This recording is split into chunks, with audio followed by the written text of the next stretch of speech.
Muy buenos días, tardes o noches, donde quiera que nos puedan escuchar. Vamos a explicarles en una forma práctica sobre el proceso de evaluación conductual a partir del material que se está presente. Estos procesos se van a explicar en el transcurso de esta exposición, en el cual consiste en 9 sobre cómo manejar este proceso. Si bien es cierto, podemos manejar en una parte de la introducción que para que sea de forma sistemática el proceso de evaluación conductual, en forma general, esto tiene una vocación totalmente empírica para los puntos de importancia de la intervención. Por ejemplo, si quiero hacer un proceso de intervención, debo tener en cuenta sobre cómo debo guiarme, qué estrategias es la que puedo emplear. Tal vez tenga criterio y análisis científico los materiales que quiero emplear, o pueden quizá adaptarse a la situación del paciente. Esto es muy importante porque si bien es cierto, podemos aplicar un ejemplo en una persona de aquí de Ecuador que posee características multiculturales, ya sea de un pueblo Salasaca, los avances científicos que hemos consultado para aplicar técnicas, debemos preguntarnos y estar seguros si es que estas técnicas se ajustarán a sus necesidades. Como se ha mencionado, no podemos aplicar solamente mediante reactivos porque no es suficiente.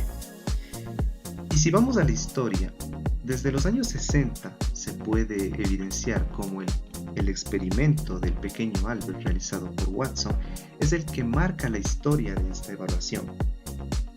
Porque a partir de los años 70 surgen los primeros proyectos de científicos entusiastas que quieren llevar el proceso de intervención a una forma muy interesante. En los años 80 surgen los nuevos procesos para evaluación de patologías ya relacionadas de mente a cuerpo, y en la década de los 90 vamos hacia los procesos incorporados con más evolución, por los cuales los proyectos realizados en los años anteriores pierden vigencia y se abren temas de debate para su intervención. Ahora bien, hemos llegado a cómo conceptualizar este término. No es imposible, pero sí es complicado hasta nuestros días construir un criterio firme para la evaluación conductual. Esta consiste en evaluar los comportamientos del o los sujetos con los criterios precisos para buscar respuesta a la orientación del mismo. Es por ello que no es un conjunto de instrumentos, sino un paradigma. Y también es el uso de los principios científicos, por eso mencioné que son los implementos precisos para una respuesta.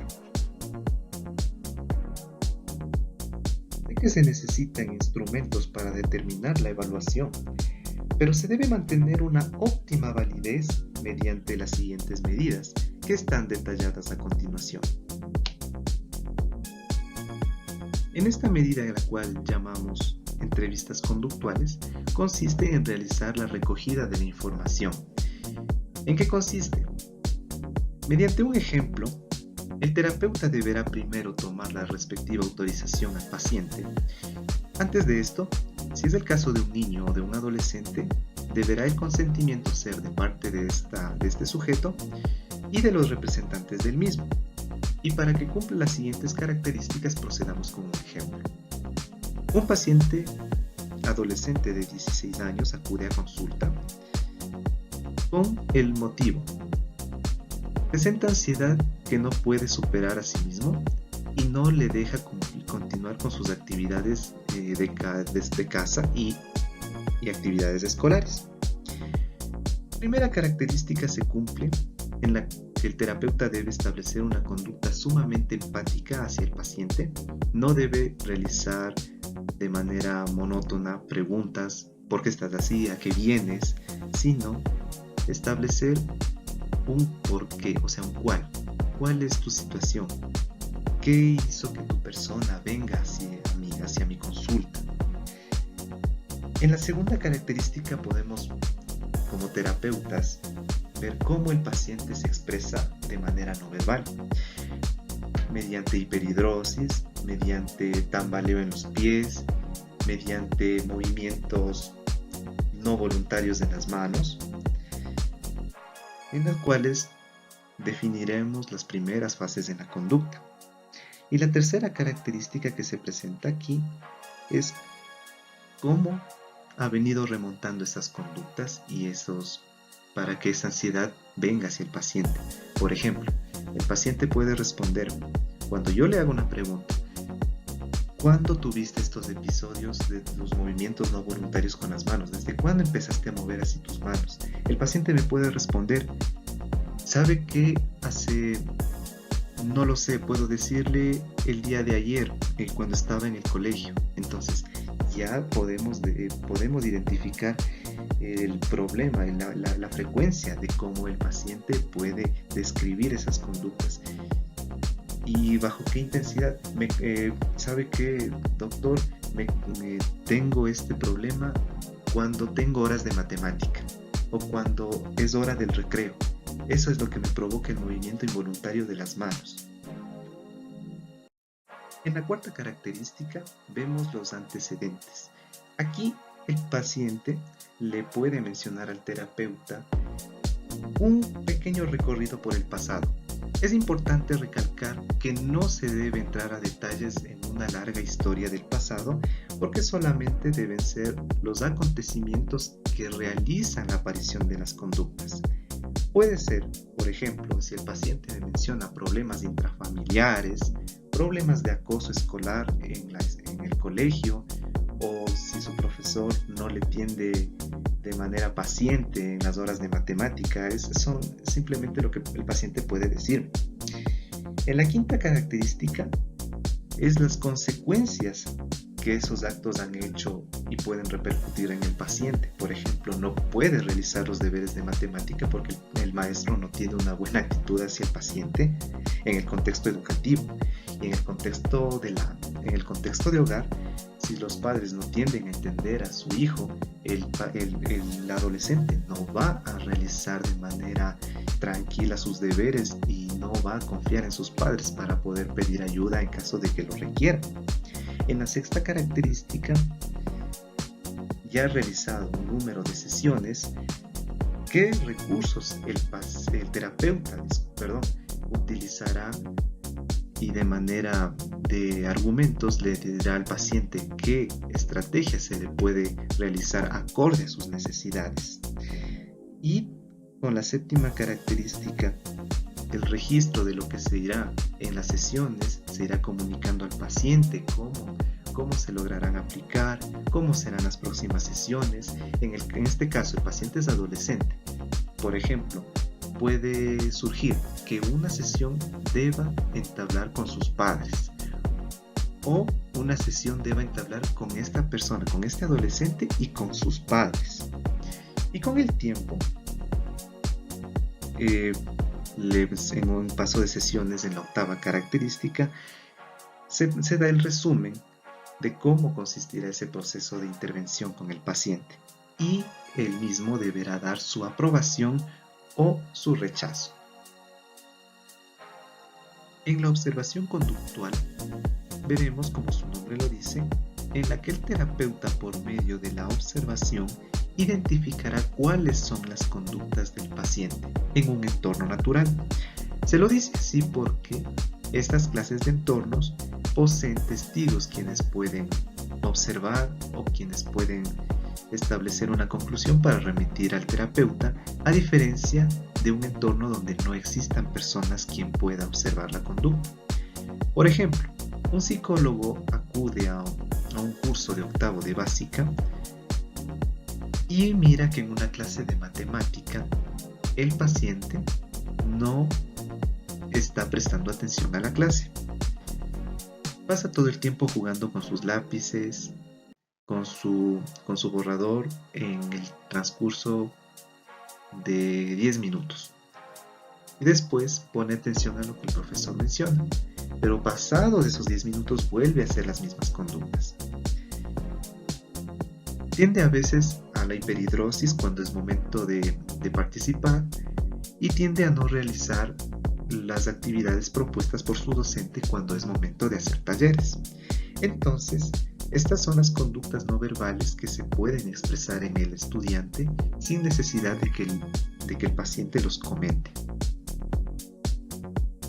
En la evaluación cognitiva conductual, como esta lámina nos lo explica, las conductas no observables son totalmente evidentes en el paciente, lo cual el terapeuta no las podrá evaluar como un modo totalmente como preguntas. Podrá realizarlo en un número de sesiones, pero necesitará instrumentos como inventarios o registros en el cual puedan los pensamientos o las situaciones en las que el paciente se encuentre plasmarse en los mismos. Vamos a poner un ejemplo. En el mismo del paciente con tendencia a la ansiedad o depresión, en un número de sesiones se puede determinar cuáles son las causas que han llevado a su estado de ánimo. Pero si el paciente aún posee resistencias de las cuales no quiere expresar hacia el terapeuta podrá realizar una técnica de un inventario, se nos ocurre el de depresión o ansiedad de Beck, en el cual el paciente con la honestidad deberá expresar cuáles han sido las situaciones que ha sentido en las últimas semanas o en los últimos tiempos y, por ejemplo, demuestra un nivel de irritabilidad sumamente elevado, que se siente más irritado de lo normal, ha llorado más de lo habitual, presenta una tristeza temporal o está triste el día de hoy. Entonces, esas respuestas potencializarán a que el terapeuta logre entablar nuevas preguntas o nuevas técnicas para encontrar la respectiva solución para la orientación de este paciente. Y por último, en la evaluación psicofisiológica, su principal objetivo es la evaluación de respuestas corporales. Cabe destacar que debe haber un equilibrio entre lo verbal y lo no verbal. Por ejemplo, cuando un terapeuta, ya por pedido de los cuidadores, debe acudir a una guardería a ver a un niño que se encuentra totalmente hiperactivo. El terapeuta está totalmente entrenado para ello, sabe lo que va a visualizar y en el proceso de evaluación ya observa las conductas de llanto de este niño cuando se le pide hacer una actividad y qué es lo que va realizando con esas conductas de llanto. Por ejemplo, está botando sus juguetes, no quiere desapegarse de sus padres, está totalmente apegado a las rodillas del terapeuta y no quiere soltarse o no quiere acercarse al terapeuta. Pueden ser un número de conductas, o también puede aplicarse en un asunto de violencia intrafamiliar cuando el violador, en este caso, menciona todos los argumentos que pueden determinar una inocencia. Eso puede estar dado en lo verbal, pero en lo no verbal, cuando se le puede aplicar un instrumento, en este caso el Atramic, es un instrumento que evalúa mentiras. En la opción ajuste de mentira e inhibición tiene un alto puntaje, porque son preguntas que a veces pueden camuflarse. Entonces tiene un alto puntaje y se determina claramente en lo no verbal que el implicado está en actitud de mentiras. Una vez explicadas estas medidas para la realización de la evaluación conductual, hay que tomar en cuenta cuándo se pueden aplicar estos métodos de evaluación. Debe hacerlo cuando el paciente se sienta realmente decidido para poseer la intervención del terapeuta. ¿Qué tanto le podría afectar al paciente cuando entre en el proceso de intervención? ¿Cómo pueden las técnicas realizar su efecto en el paciente?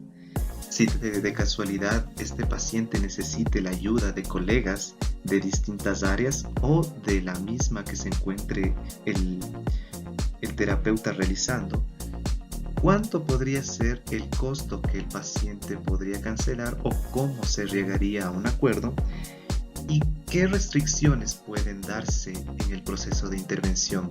Por ejemplo, si un paciente con tendencia a la depresión está totalmente decidido, le pueden afectar unas clases de preguntas como cómo fue su momento antes de padecer la situación. Al momento de realizar la intervención, el terapeuta menciona una palabra y el paciente, solo por recordarla, se pone a llorar.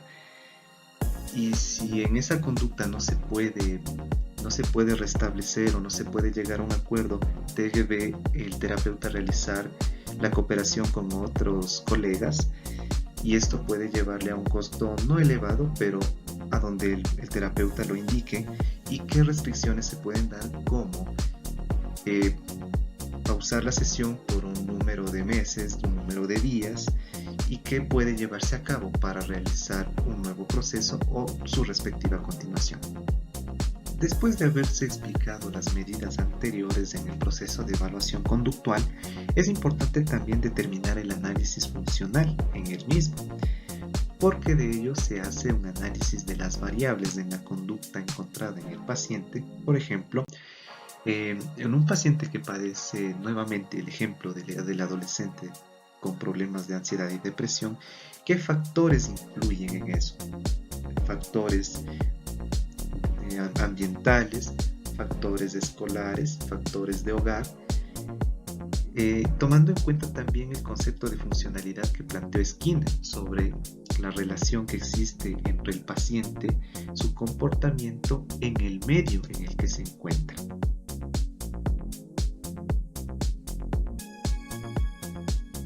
Muchas teorías mencionan que los procesos de evaluación funcional comprenden dos términos, que son evaluación funcional, del cual evalúa como las conductas que se encuentran en el paciente, y el análisis funcional, que determina la contrastación de hipótesis si se cumplen o no en el desarrollo del proceso del paciente. Sin embargo, el proceso de evaluación comprende estas tres características, de las cuales son el eje central para un buen proceso de intervención. El análisis funcional en la evaluación conductual. La definimos como métodos que organizan la información recogida en las hipótesis sobre sus antecedentes, conducta y consecuencias. Dentro de los antecedentes es lo que ocurre antes de la actuación que se va a tratar, dónde y cuándo ocurre, quién estuvo presente y otras variables que pueden influir. La conducta también es un objeto específico de la intervención en el análisis funcional. Y por último, las consecuencias. Este es el elemento más importante, ya que analiza qué obtiene o qué sucede justo después del comportamiento a tratar. Las hipótesis funcionales deben cumplir con tres criterios. El primer criterio son los datos que presumiblemente se han obtenido, como por ejemplo la entrevista. El segundo, se deben especificar las variables verificables, medibles y contrastables. Y por último, el paciente y las personas implicadas deberán estar de acuerdo con dicha interpretación. Procedimiento de análisis funcional. Busca identificar las necesidades particulares que cubre el sujeto con la conducta mostrada. Permite, por tanto, aprender sobre su comportamiento, sus problemas y necesidades antes de intervenir, de forma que el riesgo de fracaso de la intervención se reduzca. Puede clasificarse según el tipo de estrategia que utilice para la obtención de datos, como el análisis funcional indirecto y análisis funcional descriptivo. El análisis funcional indirecto, la información se da a partir de cuestionarios, entrevistas y escalas. Aplicar este tipo de análisis resulta mucho más efectivo en pacientes con trastornos de pánico o depresión. El análisis funcional descriptivo, la información se obtiene por medio de la observación directa del psicólogo al paciente. Por ejemplo, la relación que tiene el adolescente con los demás miembros de su familia o el comportamiento de un adolescente en un salón de clases. El procedimiento de análisis funcional. El modelo funcional requiere de los siguientes pasos: definir la conducta objeto, qué pasó, definir los antecedentes, qué pasó antes, identificar variables como otros elementos influyentes, identificar las consecuencias y la conducta tiempo, qué pasó después y qué se obtiene. Otro ejemplo sería problemas en la relación con su pareja. Desde que se casaron, todos los días discuten sobre temas de desatención, mala comunicación, problema de convivencia. Como consecuencia, tenemos un tono de voz elevado y existen insultos y amenazas de divorcio. Y lo que se obtiene es que se centran más en los reproches y no en una solución, y existe una comunicación poco activa, y aquí no se expresan de forma que cada uno pueda comprender. Procedimiento y proceso de la evaluación conductual. Se clasifica en 6 simples pasos que a continuación iremos desarrollando cada uno de ellos. Definición y delimitación del problema. Es importante formular de manera precisa los problemas y establecer cuáles serán el objeto de intervención. Hay que tener en claro lo que debemos conocer, cuáles son las quejas del paciente para diseñar y llevar a cabo la intervención. 2 son las metas de esta fase inicial. Por un lado, recoger la información relevante para el caso, y por el otro, establecer una relación terapéutica que motive al paciente a acudir a las sesiones y colaborar activamente con el proceso. El procedimiento más empleado para recoger los datos iniciales es la entrevista. Su objetivo fundamental va a ser la descripción de la conducta de los sujetos y de las condiciones situacionales que rodean dicha conducta, así como la relación entre dichas situaciones y conducta. Es importante valorar los recursos del paciente en cuanto a su autocontrol y la motivación, para que mueva su conducta y permite realizar cambios con el fin de alcanzar dichos objetivos. Se necesita de una exploración minuciosa y activa por parte del terapeuta, ya que no solo se limite a los problemas más molestos o llamativos, ya que estos se manifiestan fácilmente en el primer contacto. La formulación funcional del caso, elaborando con las hipótesis. La información recogida se organiza funcionalmente y permite poder plantear modelos explicativos acerca de los problemas del paciente y de cómo opera las diversas variables, favoreciendo así la formulación de hipótesis sobre su origen, mantenimiento y el cambio del problema. Caster y Phillips engloban 4 elementos básicos: los estímulos antecedentes, variables del organismo, respuestas y consecuencias. Los estímulos antecedentes se refieren a condiciones ambientales específicas que tengan relación con la conducta problema. Las variables del organismo son variables orgánicas, genéticas, el uso de drogas, enfermedades que pueden afectar o alterar el curso de acción de la conducta. Las respuestas describen las acciones del individuo, las cuales pueden ser respondientes y operantes y al mismo tiempo encubiertas. Y por último, las consecuencias, el momento cuando el sujeto entra en contacto con la consecuencia, puede ser positiva o negativa. El siguiente punto es el establecimiento de objetivos terapéuticos. Una vez establecido el modelo explicativo de los problemas e hipótesis, se definirán estos objetivos. Los objetivos se orientan a la elección de técnicas terapéuticas que se emplearán y las metas a alcanzar. Encontramos 2 objetivos terapéuticos. El primero es el objetivo o metas finales y el segundo el objetivo intermedio. El objetivo o metas finales se refiere a lo que mejore lo que le molesta. Como un ejemplo es mejorar sus habilidades sociales. El objetivo intermedio son acciones para acercarse a la meta final. Por ejemplo, utilizar técnicas de entrenamiento en sus habilidades sociales, como es el modelado. Su elección requiere de un trabajo conjunto terapeuta-paciente. Algunas consideraciones al seleccionar los objetivos de intervención. Elección de comportamientos peligrosos para el paciente. Otro punto es modificar conductas que causen sufrimiento en el paciente, como temor, frustración, impotencia y otros. El siguiente es enfocarse en conductas que generen autonomía y la adaptación funcional y social. Asignar ciertas responsabilidades, motivarlos a la exploración, establecer una buena comunicación y aplicar reforzamientos positivos y negativos. La siguiente es cambiar aspectos que produzcan un bienestar en el paciente. Por ejemplo, reconocer sus sentimientos, que lo exprese y contribuyan a su tratamiento y la pronta recuperación.